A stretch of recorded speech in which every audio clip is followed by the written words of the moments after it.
Hello, welcome back guys to Amalia Projects here. Today in this video I'm going to show you a tutorial how to create a new Temu account on Android.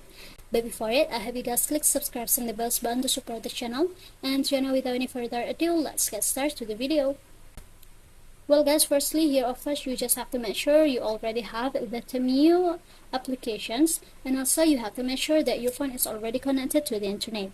And if you want to create your new Temu account, just go ahead to this Me options at the bottom.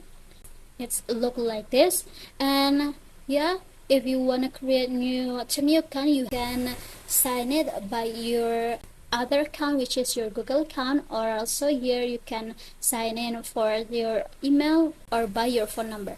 For example, here I'm gonna continue with my email, guys.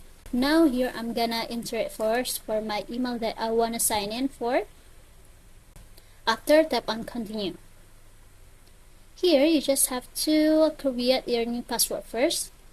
Now tap on register, guys.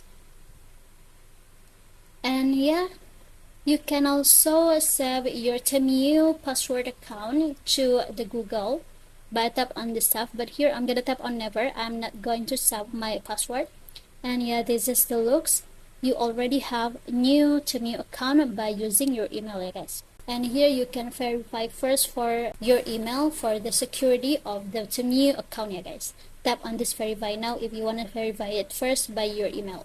So yeah, here I'm gonna verify later. So I think it's enough from me. Thank you for watching this video. Don't forget to leave your like and comments below, and I'll see you soon on the next one. Goodbye.